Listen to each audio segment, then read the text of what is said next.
Production funding for Making It Up North is provided by the citizens of Minnesota through the Minnesota Arts and Cultural Heritage Fund. What is the it to you, making it in music? It's the thing that brings me the most joy. It's the one thing I'm good at. Musicians build their careers on passion and talent, knowing that there are no guarantees when it comes to making it. This time, 4 career musicians talk about what it takes.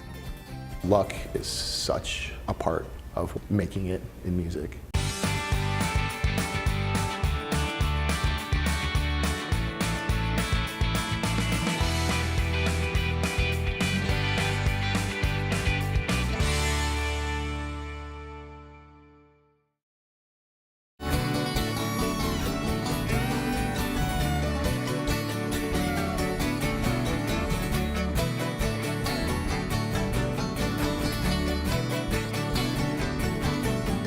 So Erik Berry, you've played stages big and small. You've Yes. played in groups, Trampled by Turtles. You've played solo. What convinced you to follow a life in music? Truthfully, it was always hard for me to answer like the what do you want to be when you grow up questions. Because somewhere along the line I learned that because I wore glasses I could never be an astronaut. And rather than thinking that was terribly unfair, it was just like I feel like I have this memory of being 10 of just like I don't have the entire world in front of me. Because there were just some things that are out of my hands, and that's just the way it is. And so I just didn't know. I just figured I'd figure something out. I don't know. When I discovered the guitar, I really liked that. My parents made me take piano. They made me take viola. They made me take saxophone. They would not let me quit any instruments, and I hated it. And then I discovered the guitar, and my father would tell you by that point I'd learned how to learn an instrument. And I got pretty good at it. So that was always something I sort of wanted to do. And I was very lucky in my high school to be able to do, in addition to like playing in band or orchestra or whatever, we had a computer music course and we had a composition course. And I would actually be able to like work the soundboard for like my senior year, I could work the soundboard for the freshman choir concert and learn how to set up microphones and stuff like that. So by the time I graduated from high school, I'd had quite a bit of experience in the production side of music, and I had like, it gave me some pretty good ideas about how to go into it, and I kept trying to quit because it's a really dicey way to make a living, especially when you're not catching lucky breaks, which is, I don't want to take away anybody's hard work and dedication, but luck is such a part, in my experience, of what's going on with making it in music.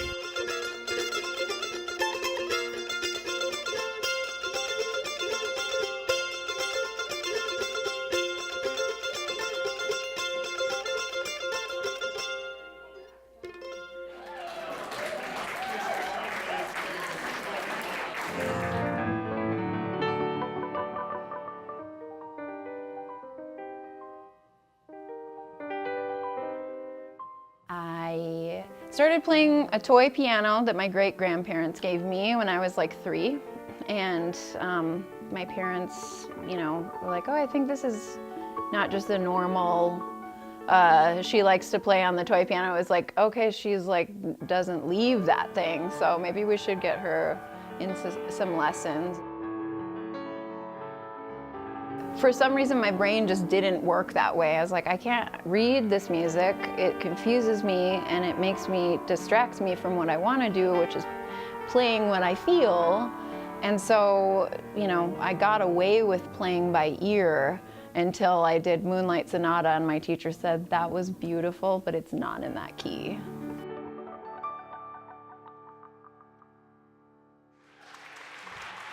I get bored really easy. I don't like to stay in one thing, and it's good to rein myself in a little bit and be patient with that process. But I really like to stretch and see and challenge myself, because that's why I'm doing it. Is I'm not writing music for other people. I'm writing it for me. I want to write music that I like to listen to, and so I don't like to listen to the same kind of music all the time.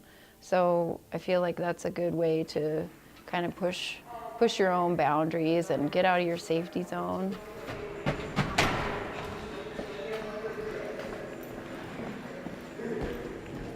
Well, I think you just have to first examine that. What is the it to you? Making it in music. Is it making money in music? Is it making something that you're proud of, but maybe no one else likes? You know, you really have to figure that out by doing it. See, I've been working at the back door galley. I don't make much money, but I got good stories. It took me a really long time to even consider that was like an option for a career, because I just didn't think of it that way. It was just a fun thing that was part of me, that I know it made me happy to do that. Know that he will stay. He can get away with anything these days. He can get away with anything these days. I think that you really have to learn to value yourself. I think a lot of people expect artists to give everything away for free, and that's just, I think that to some extent it's always been like that. Commitment, and you have to really trust yourself. You have to know like when something needs work and when it's done, and you have to be good at letting things go, and challenging yourself to get better at what you want to do. Where you gonna go when it all goes down? What you gonna do? If what you're making is real to you, it's meaningful, somebody somewhere is gonna like it, and it'll mean something to them, and that's really a bonus, and it's awesome. But ultimately, it starts with you. Where you gonna go when you done wrong? Where you gonna go when you done wrong? I've never been happier with my art in general. I feel so, like everything is so messed up and crazy and weird in the world that like it's made me a little more insular as far as appreciating what I have and who my people that I surround myself with are, and how amazingly creative and inspiring that is. And I just feel really lucky. And I have a daughter that's beautiful and smart and amazing, and she's, hopefully growing up with some sense of, oh, well, you don't have to do the normal straight job. You can create a career of your own. They tied you up and called you queen. I'm hoping to just continue. I want to make a lot of records, and I want to have a lot of a breadth of a body of work when I am old and by the time I croak. Watched the castle dance in flames, kissed your hand and walked away. Watched the castle dance in flames.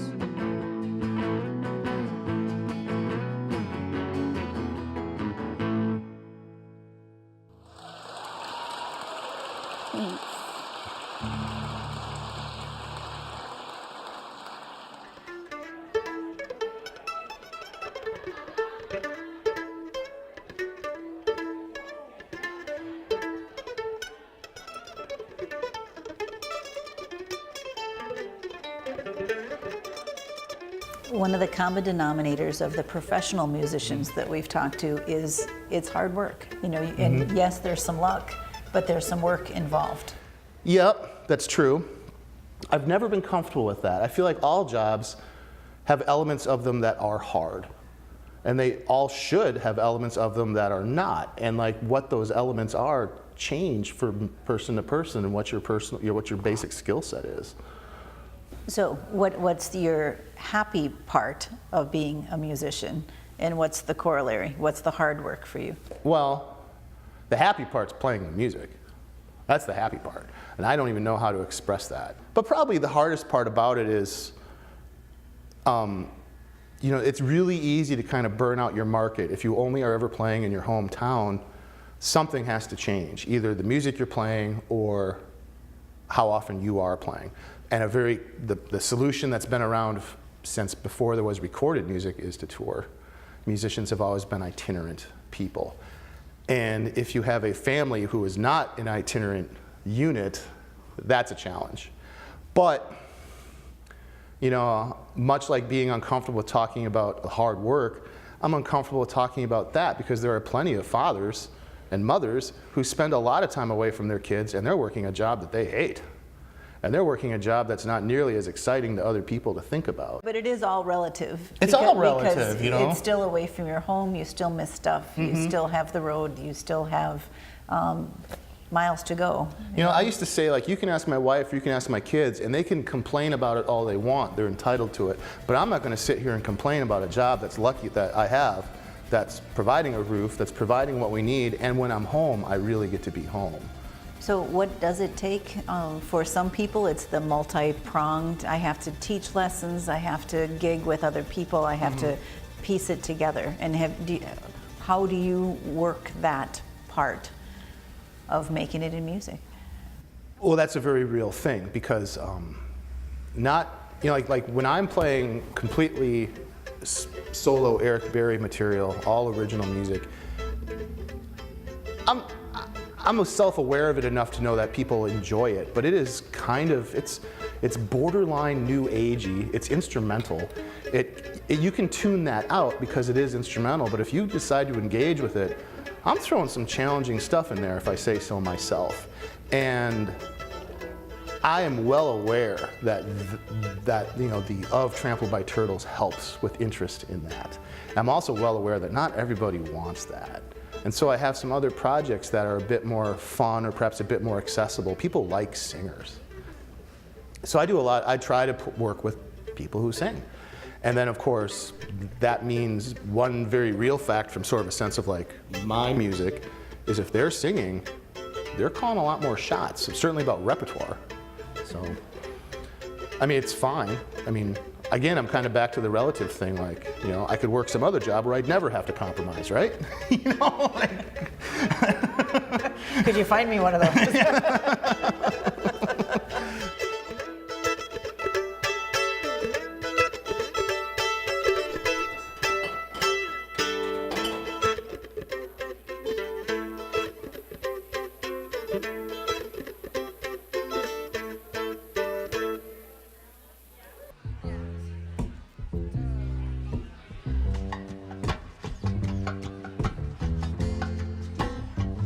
I've been playing with Matt and Jerry for at least 10 years now, and that band, just like with most of the bands I play when, we've got to be friends first. Music comes second. It's really important for me because there's going to be ups and downs. It's like a relationship. You're going to turn the page, put something on the wall, but is it all the same? You weren't here at all. I have a few different projects which I play with, and they all fill different roles. For me, there's like I kind of have a two-tier system, and sometimes it combines the two. But is it artistically satisfying, or is it financially satisfying? Of course, the dream is to have them together.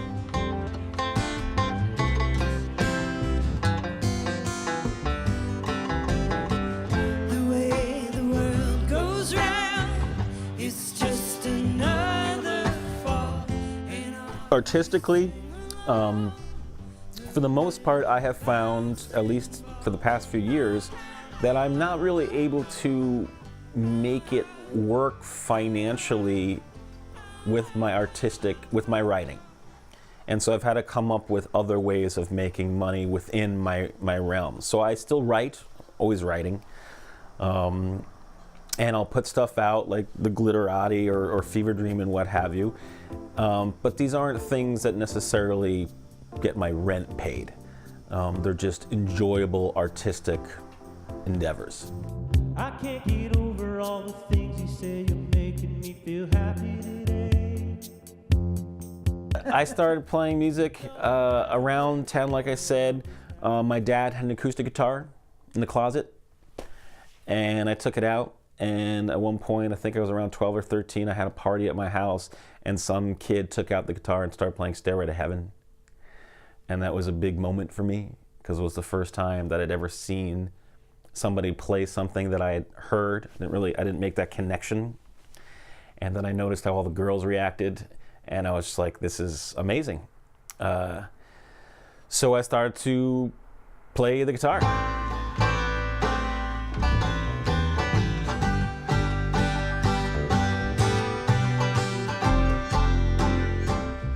Coyote's going to record a record next summer.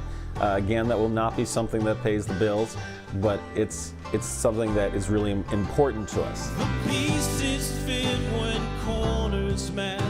Don't force yourself inside. It was a conversation that we had about sort of the next phase of Coyote. What's going on? It's been a few years since our last record. Do we want to continue doing this? What is this? And we all decided that it was something that we wanted to continue doing. So I spent last season or whatever it was writing Coyote songs. And so that's what I do, is if I know something's coming up, I'll set aside 6 months and write material for that, and then present the band, in this case like 20 songs, being like, here's the songs that I've written for this. Let's see if we can find 4 or 5. Music has been the thing that I've connected with the most in my life, especially songwriting. I've been a songwriter since I was, 10. And so the joy I experience of that little world that I exist in my brain where I write this stuff is a wonderful, safe place for me, where I can, it's just this open field to do whatever I want. Try my best to get it right. Other jobs out there which are probably financially more rewarding or more reliable to some degree, and of course I think about that stuff. I don't enjoy the hustle, but it's the thing that brings me the most joy, and so I have to figure out how to make it work.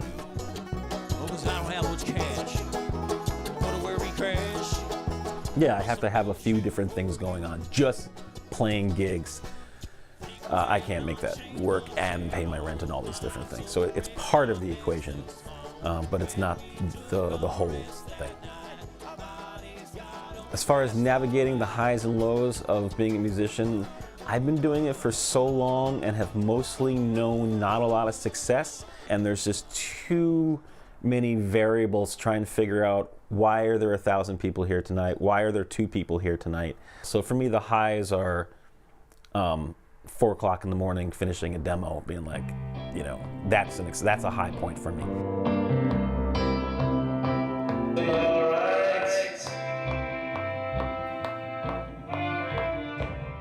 I'm really into creating, tossing, and starting again, because that may be the only way to stumble upon new ground.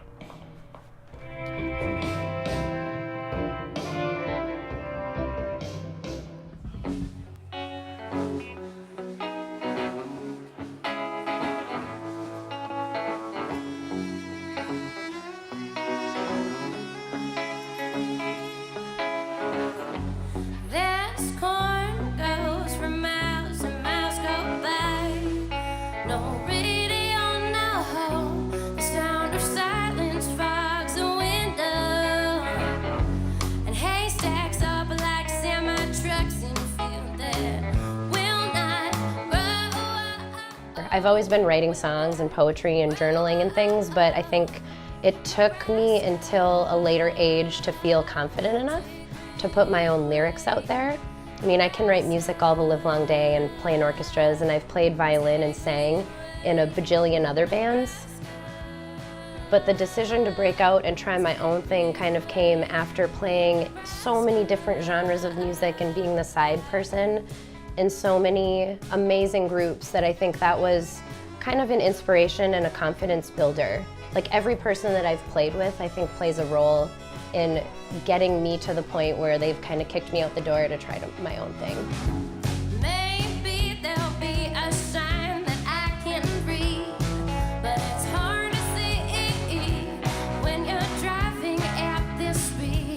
From age 8 and on, I've been performing and touring, you know, different music. But I think I got the performance bug really early. Like, you can tell already without knowing me that well that I'm kind of a ham. I mean, it's not intentional. I'm a people person. I think people persons do well on stage.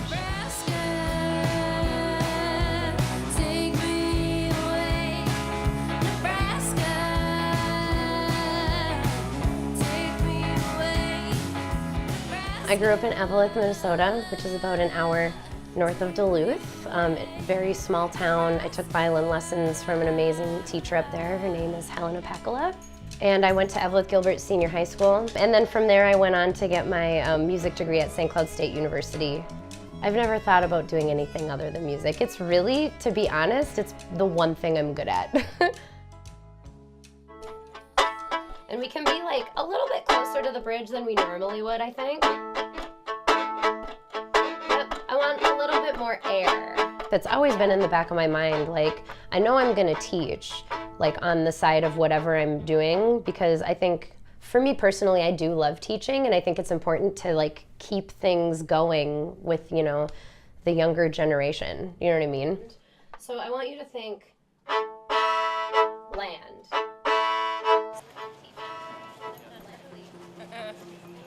I know it sounds really insane, but the behind the scenes aspect of making and releasing a record, it's a big time consuming process, right?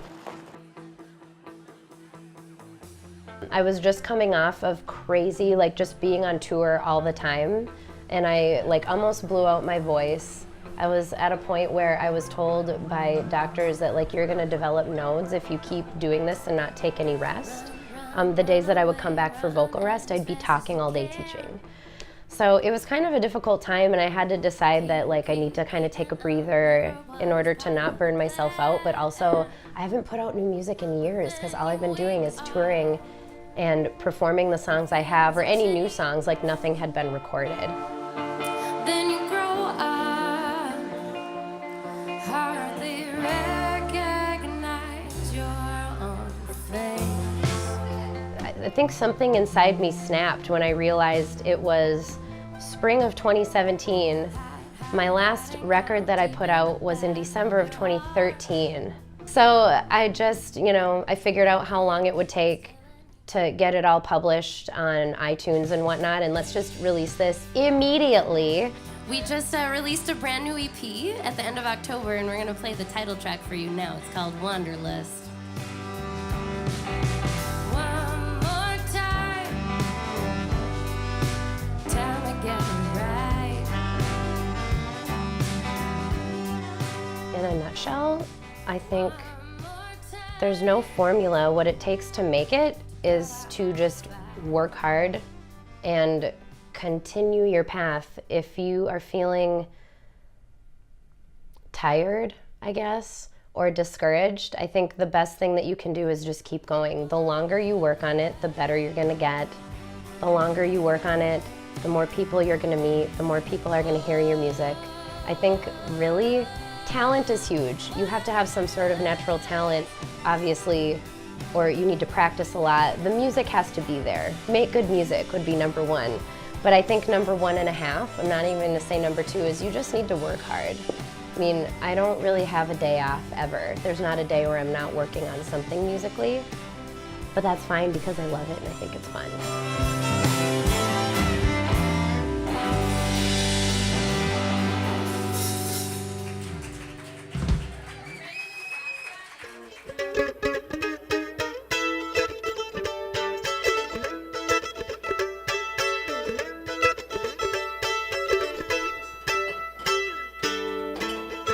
One person said making it is all about defining the it. Oh yeah. And what is the it for you? That's such a great question, because I've been told flat out, no questions, you've made it.